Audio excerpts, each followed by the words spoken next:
Hello everybody, my name is Rachel and welcome to another weekly reading wrap-up. I'm trying to get back on schedule here and doing these weekly rather than every other week. We'll see how long that lasts. It has been a very rainy and dark weekend and I have been enjoying it so much, but my allergies are going crazy, my eyes are itching, and if it looks like I've been sneezing, it's because I have been and just cutting it out of the video. So let's talk about what I read this past week. First up, I finished Song of Time by Ian R. MacLeod. This is one of the Arthur C. Clarke Award winners, so I won't say too much about it here. I do plan on doing my final batch wrap-up for that project at the end of the month. A short version of my feelings on this is that I loved the writing. I thought the prose was beautiful. I like the structure of the story.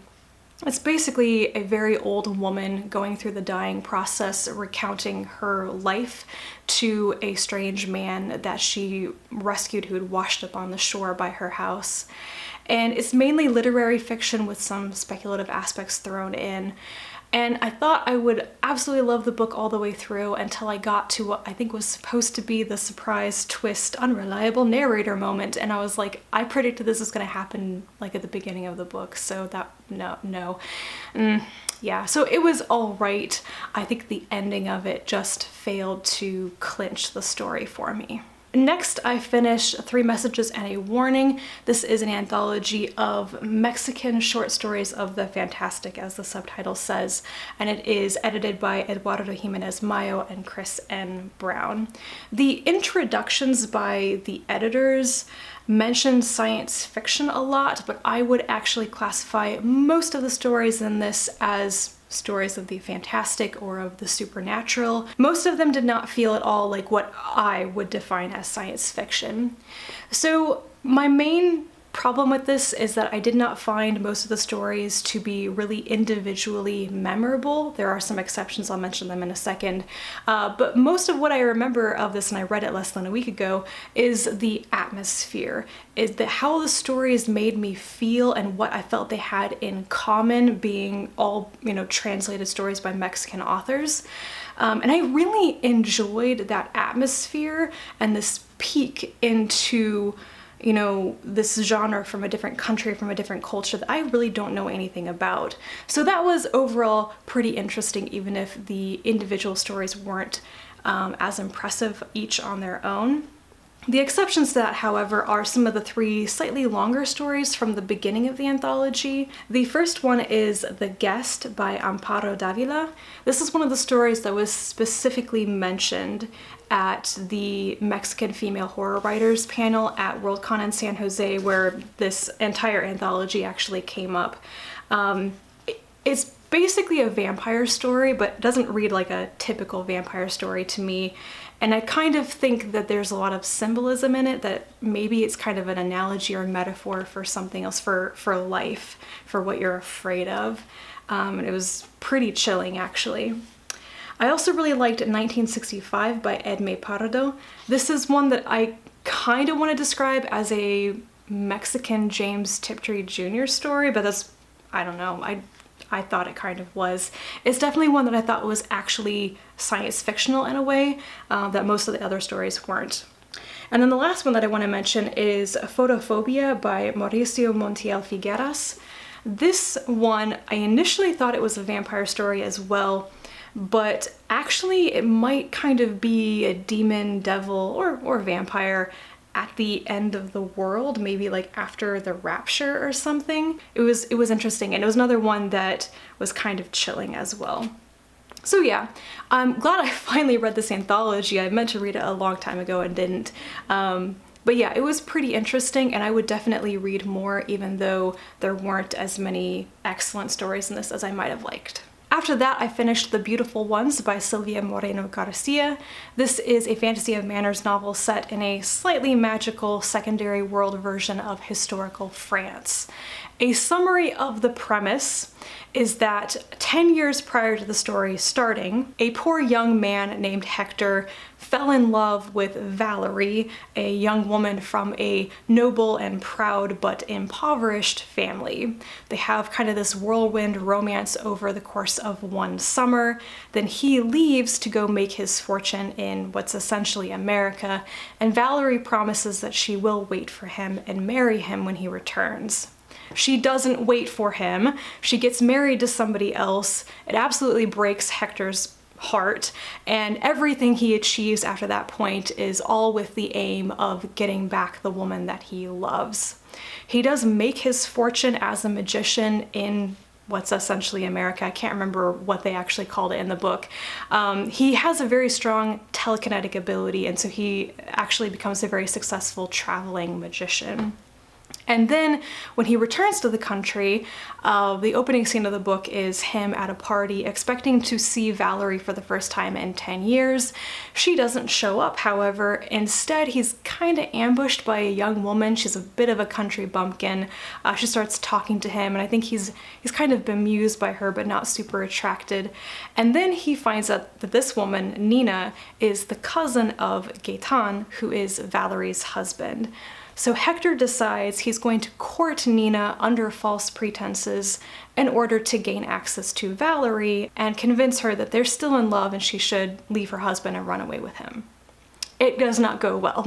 People find out what's going on and it starts to collapse around them. I think that what this book did the best is the characters. It really made me care about these people, and I was becoming very wrapped up in what people were doing and the decisions they were making, and I wanted there to be a happy ending. I was feeling some angst about the whole thing, and that was great. It also had good character development for pretty much all the characters that matter, except for Valerie.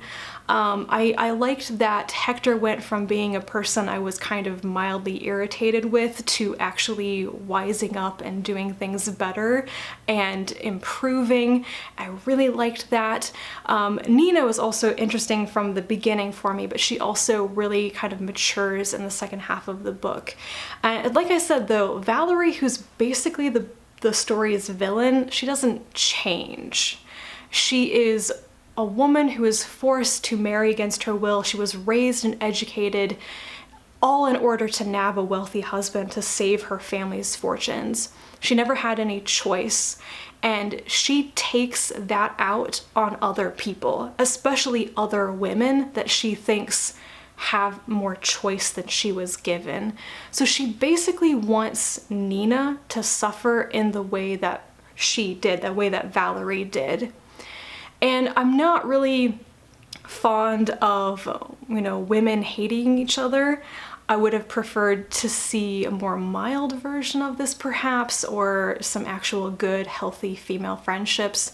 But it's pretty easy to see how Valerie ended up the way she is. We are all the product of our environments, and Valerie is an example of how things can go very, very wrong. I don't think the novel as a whole is that original. If you have read a Fantasy of Manners novel before, or if you've read like kind of romance in historical fiction, you've probably encountered a lot of the plot points of this story.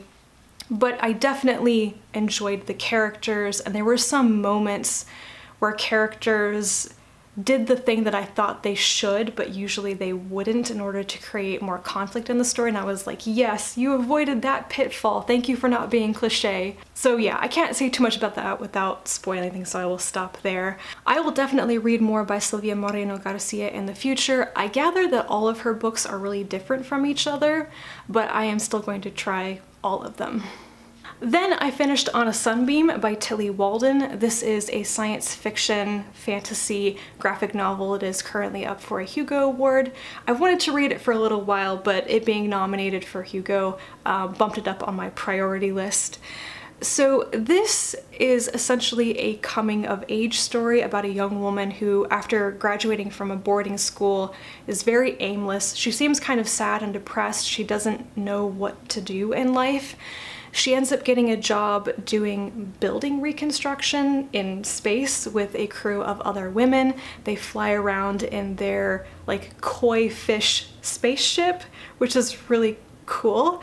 And she basically wants to find the girl from school that she had fallen in love with and never got to say goodbye to. That's as specific as I think I want to get with what the story is about. It's a coming of age story. I don't have that much to say about the actual story. I probably have more thoughts on the artwork than anything else, because it wasn't bad. It was okay, and I really liked parts of it, but you know, I don't have any deep analysis for you guys. So let's talk about the artwork. But I love the colors. I love just the palette that is used in this.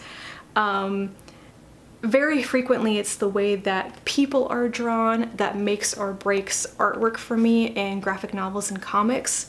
And I was okay with the way that characters were drawn. It was a little bit more sketchy and wibbly wobbly in the line work than I would have usually liked. But what I thought was really gorgeous is that whenever there are these panels that are mainly just illustrations showing you the landscape or whatever, they were so pretty. Let me see if I can find an example, like a good example in here. So this is an example where there's not really any dialogue, it's just you're seeing the story instead. I love the panels that looked like this, especially when they're using like the crimson and orange colors and everything. That's really my thing. If you were interested in more about this one, I want to say that Kelsey from the Fancy Hat Lady Reads talked about it recently in a wrap-up or in a review, and she definitely had more to say about it than I did. And lastly, I finished The Bride Test by Helen Hoang. This is the follow-up to The Kiss Quotient. This is a series of like contemporary romance novels, and I think the defining quality of these books is that one of the love interests in each book is autistic, which is the hook that really got me into The Kiss Quotient, and I thoroughly enjoyed that book. There was a magic to it, a zing is what I'm going to call it, to The Kiss Quotient, and I was really hoping that The Bride Test would repeat that. It did not, however.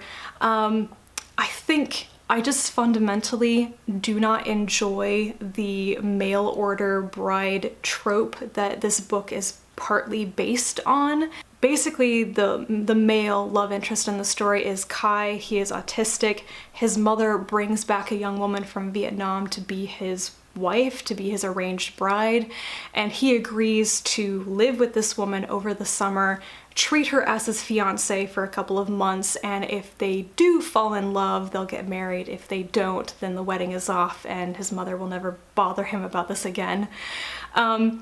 So the young woman who comes over from Vietnam is named Mai.